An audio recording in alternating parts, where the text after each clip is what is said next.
Assalamualaikum warahmatullahi wabarakatuh. Ada sebuah kisah. Semoga kisah ini bisa menginspirasi teman-teman. Ada seorang anak dari Hawaii. Dia kecil dalam keadaan cacat, yaitu tidak mempunyai tangan kanan.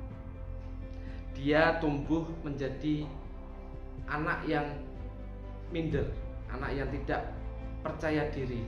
Dia mempunyai rasa minder yang sangat akut. Dia malu, dia tidak berani bertemu dengan orang-orang. Suatu ketika ada seorang guru bela diri lewat dan melihat anak itu.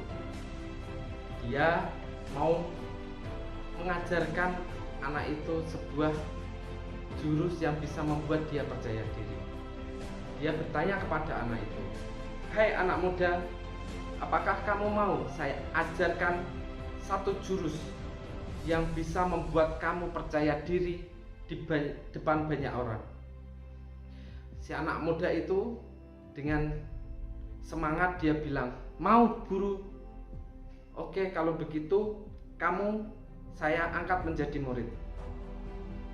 Setelah dia diangkat menjadi murid, dia diajari satu jurus, yaitu jurus penguncian.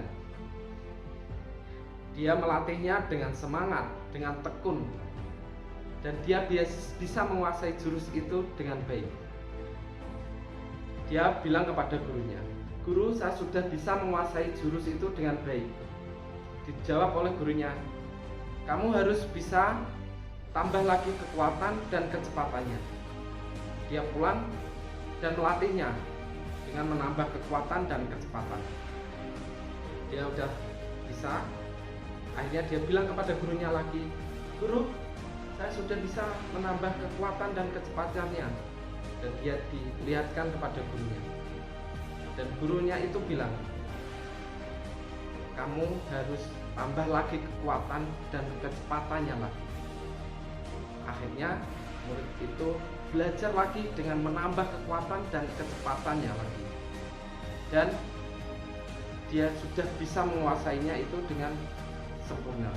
Dan gurunya telah melihatnya dan dia senang karena muridnya sudah bisa melatih jurusnya itu dengan baik.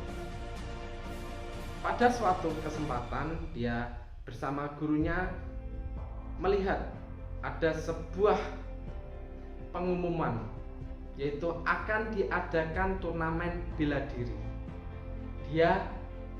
Guru itu menawarkan kepada murid itu, "Hai muridku, kamu akan saya daftarkan di turnamen ini. Apakah kamu mau?" Si murid berpikiran bahwa kalau saya didaftarkan di turnamen, saya pasti akan diajarkan jurus yang lain. Dia dengan semangat, "Ya guru, saya mau." Akhirnya guru itu mendaftarkan muridnya itu di turnamen. Turnamen kurang 8 minggu. Dia berlatih jurus yang diajarkan gurunya itu. Jurus itu diulang-ulang terus. Dan yang diharapkan akan dikasih jurus yang lain setelah ikut turnamen tidak ada. Dia melatih satu jurus itu dengan sungguh-sungguh. Akhirnya turnamen itu tiba. Dia maju. Babak pertama, pertandingan pertama, dia dengan mudah mengalahkan musuhnya. Untuk yang kedua kalinya dia maju babak penyisian, dia juga dengan mudah mengalahkan musuhnya. Di babak ketiga, pertandingan ketiga, dia dengan mudah mengalahkan musuhnya. Dan yang masuklah ke semifinal. Di semifinal dia mulai was-was karena dari pertama pertandingan sampai ketiga tadi dia menggunakan jurus yang sama, dan dia tahu bahwa orang pasti sudah tahu saya menggunakan jurus ini. Dia bilang kepada gurunya, "Guru, saya takut dalam semifinal karena orang sudah tahu jurusku ini. Apa yang saya harus lakukan, guru?" Dia berpikir bahwa nanti gurunya akan memberikan sebuah jurus yang lain, tapi tidak. guru itu bilang kepada muridnya, kamu lebih kuat dan lebih cepat lagi. Akhirnya dia maju ke semifinal. Dengan cepat dia bisa mengalahkan musuhnya di semifinal, dan dia akhirnya masuk final.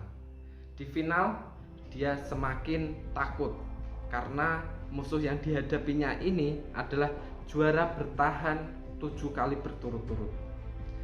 Dia mengungkapkan perasaan takutnya itu kepada gurunya. Guru, saya benar-benar takut, saya akan malu jika kalah. Gurunya hanya berucap dengan santai, kamu maju aja, kamu sempurnakan lagi, lebih kuat dan lebih cepat lagi berjalan. Dia memberanikan diri untuk maju di final.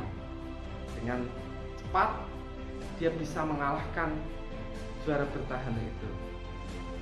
Akhirnya dia senang, bangga akan hasil yang didapatkannya. Dia bersyukur, dia merayakan pesta kecil-kecilan di rumahnya. Setelah teman-temannya pulang dari pesta, tinggallah berdua bersama gurunya. Dia bertanya kepada gurunya, guru, kenapa saya bisa mengalahkan musuh-musuh saya hanya dengan 1 jurus? Dijawab oleh gurunya, jurus yang saya ajarkan kepada kamu itu adalah jurus kuncian terbaik di dunia. Karena kamu melaksanakannya dengan baik dan dengan kuat dan cepat, akhirnya kamu bisa mengalahkan musuh-musuhmu dengan mudah. Dan satu lagi, ada 1 kelemahan dari jurus itu, yaitu dengan menarik tangan kanan. Itu adalah kelemahan. Padahal kamu tidak mempunyai tangan kanan. Dari kisah itu kita bisa mengambil kesimpulan bahwa kita tidak bisa terus-menerus melihat kelemahan-kelemahan kita. Kita harus melihat kelebihan kita, dan kita tidak balik kelemahan-kelemahan kita itu bisa ada kelebihan yang mungkin akan menjadikan kita menjadi seorang yang luar biasa. Kalau kita terus-menerus fokus dengan kelebihan-kelebihan kita tidak fokus dengan kelemahan kita abaikan kelemahan kita itu, dan kita terus berkembang, terus memperbaiki diri, terus menjadi orang yang lebih baik. Kita tambah kekuatan fokus kita melihat kelebihan yang kita miliki yang diberikan Allah Subhanahu wa Ta'ala. Semoga kisah kita tadi bisa menginspirasi teman-teman supaya kita menjadi orang yang bisa percaya diri dengan apa yang kita miliki. Wassalamualaikum warahmatullahi wabarakatuh.